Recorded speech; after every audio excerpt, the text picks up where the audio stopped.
ओम नमः शिवाय। श्रावण मास महात्म्य। 5वां अध्याय। श्रावण मास में किए जाने वाले विभिन्न व्रतानुष्ठान और रविवार व्रत वर्णन में सुकर्मा द्विज की कथा। ईश्वर बोले हे सनत कुमार, करोड़ पार्थिव लिंगों के महात्म्य तथा पुण्य का वर्णन नहीं किया जा सकता। जब मात्र एक लिंग का महात्म्य नहीं कहा जा सकता तो फिर करोड़ लिंगों के विषय में कहना ही क्या। मनुष्य को चाहिए कि करोड़ लिंग निर्माण असमर्थता में 1,00,000 लिंग बनाए या 1,000 लिंग या 100 लिंग ही बनाए। यहाँ तक कि एक लिंग बनाने से भी मेरी सन्निधि मिल जाती है। षडाक्षर मंत्र से 16 उपचारों के द्वारा भक्तिपूर्ण मन से भगवान शिव की पूजा करनी चाहिए। ग्रह यज्ञ के साथ उद्यापन करना चाहिए, उसके बाद होम करना चाहिए और ब्राह्मणों को भोजन कराना चाहिए। हे सनत कुमार, इस अनुष्ठान को करने वाले की अकाल मृत्यु नहीं होगी। यह व्रत बांझपन को दूर करने वाला, सभी विपत्तियों का नाश करने वाला तथा सभी संपत्तियों की वृद्धि करने वाला है। मृत्यु के पश्चात वह मनुष्य कल्प पर्यंत मेरे समीप कैलाश वास करता है। जो मनुष्य श्रावण मास में पंचामृत से शिवजी का अभिषेक करता है वह सदा पंचामृत का पान करने वाला, गोधन से संपन्न, अत्यंत मधुर भाषण करने वाला तथा त्रिपुर के शत्रु भगवान शिव को प्रिय होता है। जो इस मास में अनुदान व्रत करने वाला तथा हविष्यान ग्रहण करने वाला होता है वह व्रीहि आदि सभी प्रकार के धान्यों का अक्षय निधि स्वरूप हो जाता है। पतल पर भोजन करने वाला श्रेष्ठ मनुष्य सुवर्ण पात्र में भोजन करने वाला तथा शाक को त्याग करने से शाकर्ता हो जाता है। श्रावण मास में केवल भूमि पर सोने वाला कैलाश में निवास प्राप्त करता है। इस मास में एक भी दिन प्रातः स्नान करने से मनुष्य को 1 वर्ष स्नान करने के फल का भागी कहा गया है। इस मास में जितेंद्रिय होने से इंद्रिय बल प्राप्त होता है। इस मास में स्फटिक, पाषाण, मृत्तिका, मरकतमणि, पिष्टपीठी, धातु, चंदन, नवनीत आदि से निर्मित अथवा अन्य किसी भी शिवलिंग में साथ ही किसी स्वयं आविर्भूत न हुए लिंग में श्रेष्ठ पूजा करने वाला मनुष्य सैकड़ों ब्रह्महत्या को भस्म कर डालता है। किसी तीर्थ क्षेत्र में सूर्य ग्रहण या चंद्र ग्रहण के अवसर पर 1,00,000 जप से जो सिद्धि होती है वह इस मास में एक बार के जप से ही हो जाती है। अन्य समय में जो 1000 नमस्कार और प्रदक्षिणाएं की जाती हैं उनका जो फल होता है वह इस मास में एक बार करने से ही प्राप्त हो जाता है। मुझको प्रिय इस श्रावण मास में वेद पारायण करने पर सभी वेद मंत्रों की पूर्ण रूप से सिद्धि हो जाती है। श्रद्धायुक्त होकर इस मास में 1000 बार पुरुष सूक्त का पाठ करना चाहिए अथवा कलयुग में उसका 4 गुना पाठ करना चाहिए अथवा वर्ण संख्या का 100 गुना पाठ करना चाहिए अथवा वह करने में असमर्थ हो तो आलस्यहीन होकर मात्र 100 पाठ करने चाहिए। ऐसा करने वाला मनुष्य ब्रह्महत्या आदि पापों से मुक्त हो जाता है, इसमें कोई संदेह नहीं है। गुरुपत्नी के साथ संसर्गजन्य पाप के लिए यही महान प्रायश्चित है। इसके समान पुण्यप्रद, पवित्र तथा पापनाशक कुछ भी नहीं है। पुरुष सूक्त के जप के बिना इस मास में एक भी दिन व्यतीत नहीं करना चाहिए। जो मनुष्य इस फल को अर्थवाद कहता है वह नरकगामी होता है। इस महीने में समिधा, चारु, तिल और घृत से ग्रह यज्ञ होम करना चाहिए। शिव के रूपों का भली भांति ध्यान आदि करके धूप, गंध, पुष्प, नैवेद्य आदि से पूजन करना चाहिए और अपने सामर्थ्य के अनुसार कोटि होम, लक्ष होम अथवा 10 सहस्त्र होम करना चाहिए। व्याहृतियों ओम भू, ओम भुवः, ओम स्वः डैश के साथ तिलों के द्वारा भी यह ग्रह यज्ञ नामक होम किया जाता है। हे सनत कुमार, इसके बाद अब मैं वारों के व्रतों का वर्णन करूंगा, आप सुनिए। हे अनघ, उनमें सर्वप्रथम मैं आपको रविवार का व्रत बताऊंगा। इस संबंध में लोग एक प्राचीन इतिहास को कहते हैं। प्रतिष्ठानपुर में सुकर्मा नामक एक द्विज था। वह दरिद्र, कृपण तथा भिक्षावृत्ति में लगा रहता था।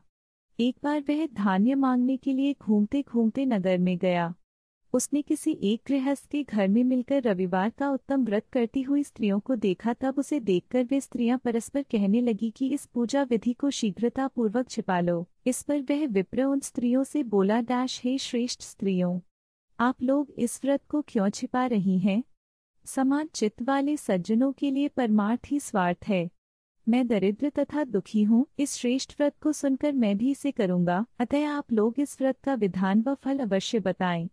स्त्रियां बोली हे द्विज, इस व्रत के करने में आप उन्माद तथा प्रमाद करेंगे अथवा भूल जाएंगे अथवा इसके प्रति अभक्ति या अनास्था रखने लगेंगे, अतः आपको यह व्रत कैसे बताऊं?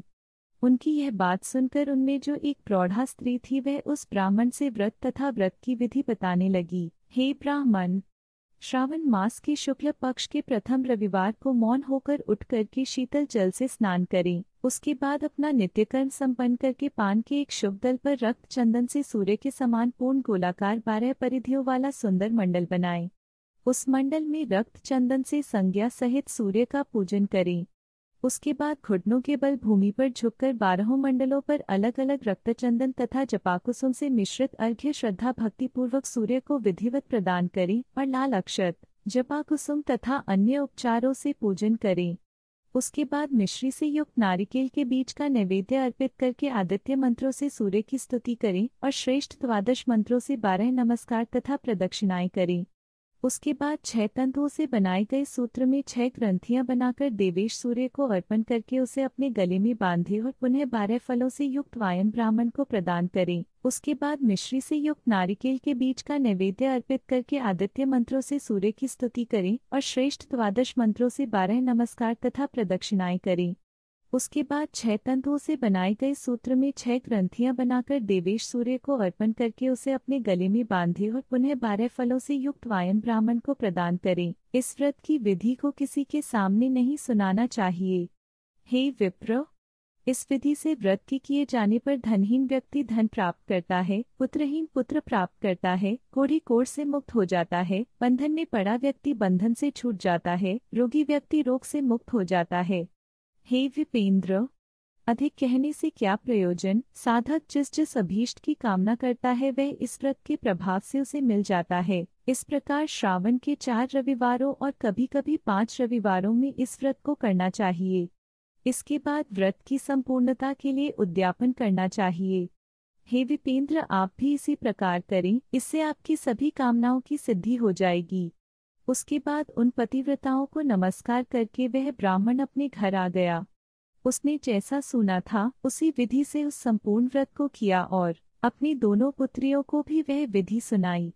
उस व्रत के सुनाने मात्र से शिवजी के दर्शन से तथा उनके पूजन के प्रभाव से वे कन्याएं देवांगनाओं के सदृश हो गई। उसी समय से उस ब्राह्मण के घर में लक्ष्मी ने प्रवेश किया और वह अनेक उपायों तथा निमित्तों से धनवान हो गया। किसी दिन उस नगर के राजा ने ब्राह्मण के घर से होकर राजमार्ग से जाते समय खिड़की में कड़ी उन दोनों सुंदर तथा अनुपम कन्याओं को देख लिया। तीनों लोकों में कमल, चंद्रमा आदि जो भी सुंदर वस्तुएं हैं उन्हें वे दोनों कन्याएं अपने शरीर के अवयवों से तिरस्कृत कर रही हैं। उन्हें देखकर राजा मोहित हो गए और क्षण भर के लिए वहीं खड़े हो गए। ब्राह्मण को शीघ्र बुलाकर उन्होंने दोनों कन्याओं को मांग लिया। तब उस ब्राह्मण ने भी हर्षित होकर दोनों कन्याएं राजा को प्रदान कर दी। उस राजा को पति रूप में प्राप्त करके वे कन्याएं भी प्रसन्न हो गई। वे स्वयं इस व्रत को करने लगी और पुत्र पौत्र आदि से संपन्न हो गई। हे मुने, महान ऐश्वर्य देने वाले इस व्रत को मैंने आपसे कह दिया। हे विधिनंदन, जिस व्रत के श्रवण मात्र से मनुष्य सभी मनोरथों को प्राप्त कर लेता है उसके अनुष्ठान करने के फल का वर्णन कैसे किया जाए। वर्टिकल बार इस प्रकार श्री स्कंद पुराण के अंतर्गत ईश्वर सनत कुमार संवाद में श्रावण मास महात्म्य में 5वां अध्याय पूर्ण हुआ।